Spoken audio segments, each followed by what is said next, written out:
Hey, this is Sean with the Atlanta Tennis Podcast, powered by GoTennis. Check out our calendar of Metro Atlanta tennis events at letsgotennis.com. And today is our 10 minutes of tennis, and we are doing 10 tips in 10 minutes. And this one, Justin, we are talking about the front court, which I'm sure you will cover as to why we're saying it that way. But jumping right into our 10 tips, your first tips for playing in the front court.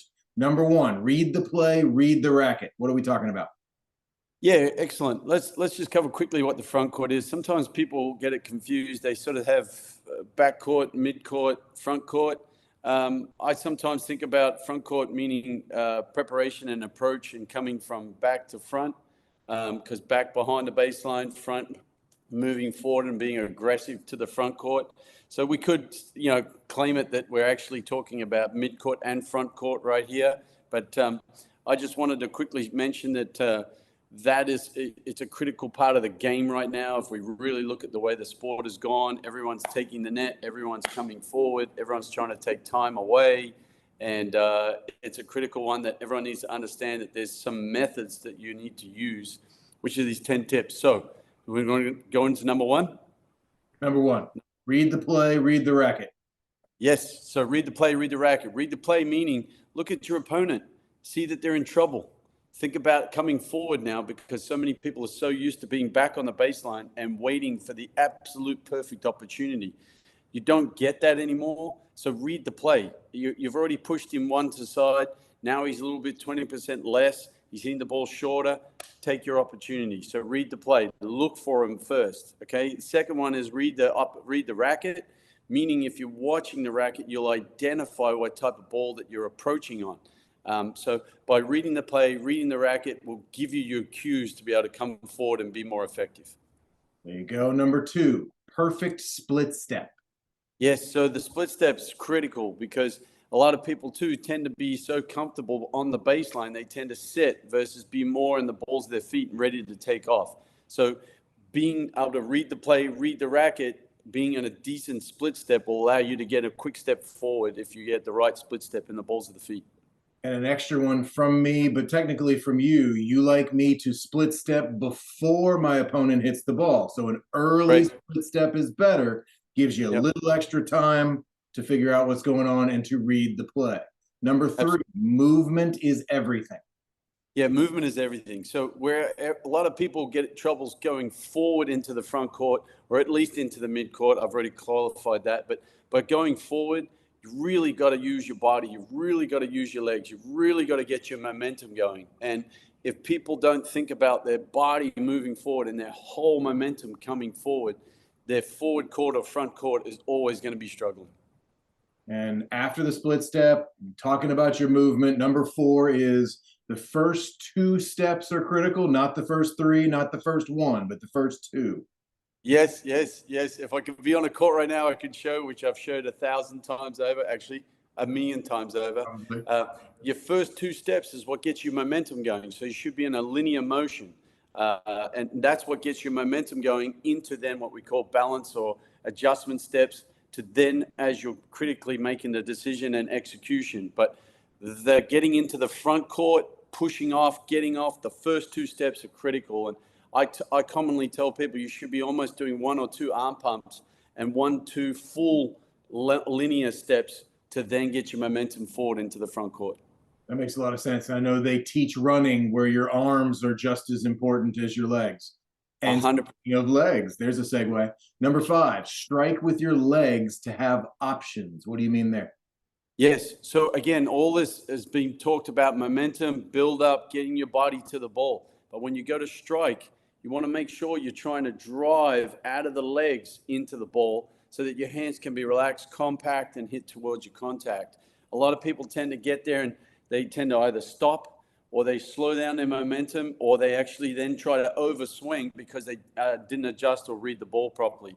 I always tell everybody, think about your legs striking the ball, because then you'll be at the ball and then you can drive the ball through your body.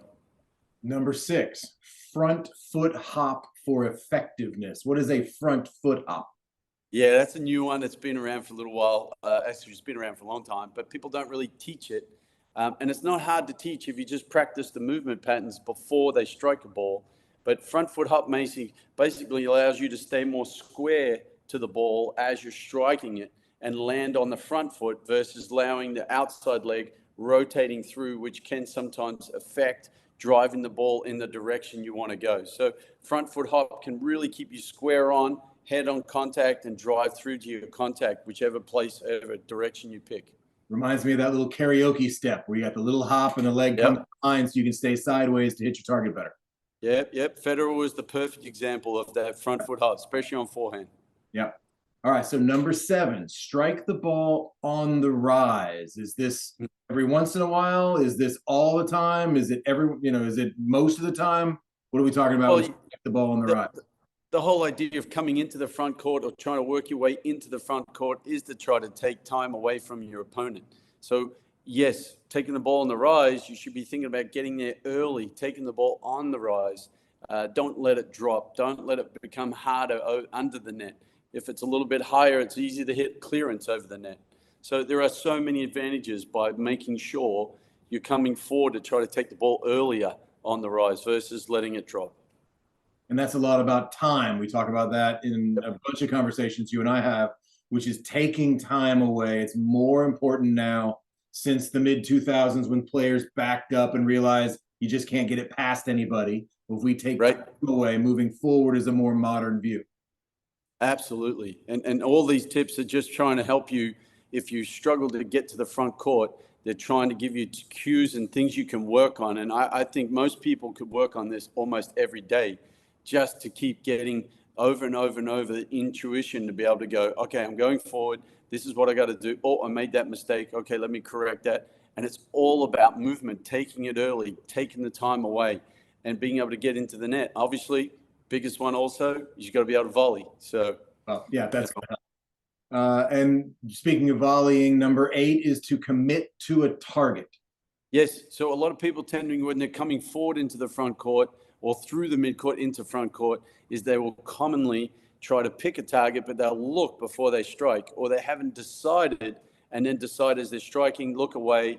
And unfortunately, that's when mistakes happen. So I always say when you're coming forward as quick as possible, commit to a target.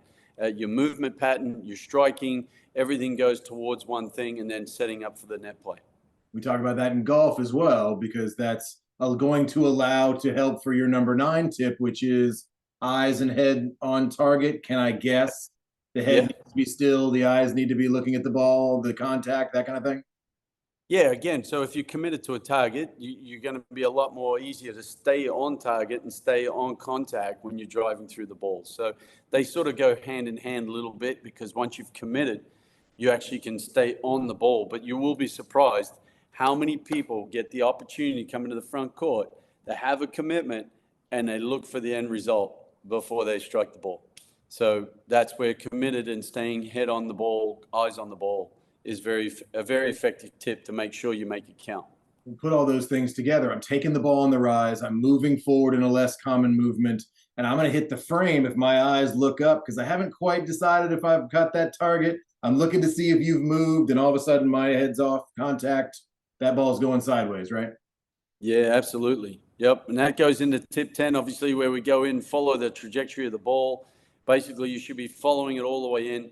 Geometry of the court, everything else, making sure you're going towards your target so you can close up the court and help set yourself up for an easy volley. And number 10 being important, because I think that's a more complex one. Following the ball's trajectory is different from following the ball. The old idea of moving laterally, moving sideways with where the ball is, which we've gotten away from a bit, where it's more of, if I'm hitting the ball cross court, I want to move toward where I hit the ball. If I'm hitting the ball down the line, I move toward where the ball is going as I approach, correct? 100%. Yep. And that makes it easier in the front court to be able to try to close up the court and give your opponent less targets. You're covering the higher percentage shot and an easier volley to finish in the front court. Which mathematically means approaching cross court offers more options to your opponent, which I'm guessing most coaches have shared with players a lot. Yeah. Well, and you do see more cross court approach now than you did before. When I grew up, it was always down the line. You were always told to go down the line. and close in. But I think you see a lot more cross court for the reason that people are further deeper in the court now.